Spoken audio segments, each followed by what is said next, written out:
Hey, it's Glenn T. Baldeo, co-author of Radical Sabbatical and blogger for Psychology Today and the Huffington Post. I'm really excited about the iPhone 6 launch and the new Samsung one coming up and all this new stuff that's coming out. And the reason being is that I am a telecommuter. I work exclusively from home, work with clients on the cell phone. I gave up my landline. And I have this phone right here that I chinced on 2 years ago and was a smartphone at the time, but now is a few feathers short of a duck.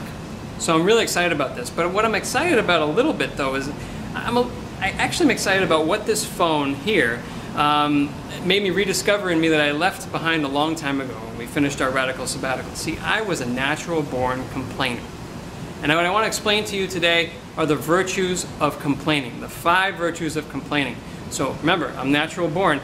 Take out a pen and get to writing. But don't use one of those pens like that we get these days, you know, those ones that you take them out of the package and then you write with them for 3 days and they dry out or just forget it, sorry. Here are the 5 virtues of complaining. Number 1, you should be proud to be going with your natural tendencies. There are many studies out there that show that we as human beings react more to negative topics and stimuli than we do to positive ones. So if somebody comes up and says, hey, you know what? You're a complainer, you can tell them, you know what? You're a faker because you're going against your human nature, your natural state of being. And see how they feel about that. Number 2, you'll have fewer problems. You see, we complainers, we tend to approach our problems by going roundabout, around the block, going to family and friends who have nothing to do with the problem and just talking to them about the same problems over and over again for a really long time.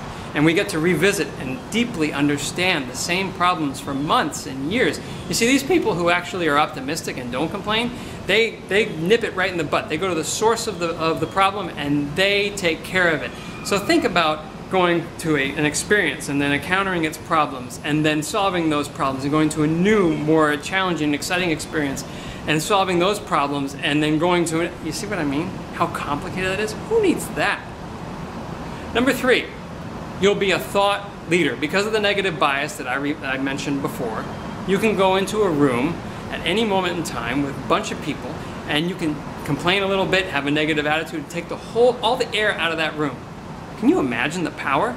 You can just walk the landscape as a zombie like The Walking Dead and just conquer everything in your way, becoming complainer-in-chief, kvetcher-in-chief of your own complainer nation.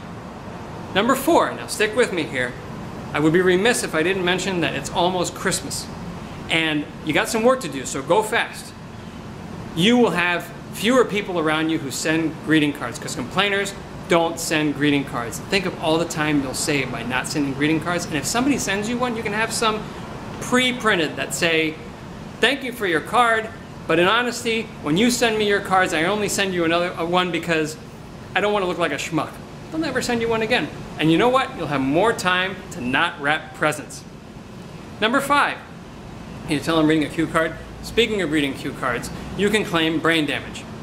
Complaining has been clinically proven to have the same effects on the brain as stress. And prolonged stress creates neural damage. So if somebody gets upset, complains, that you are complaining, you can say, hey, give me a break.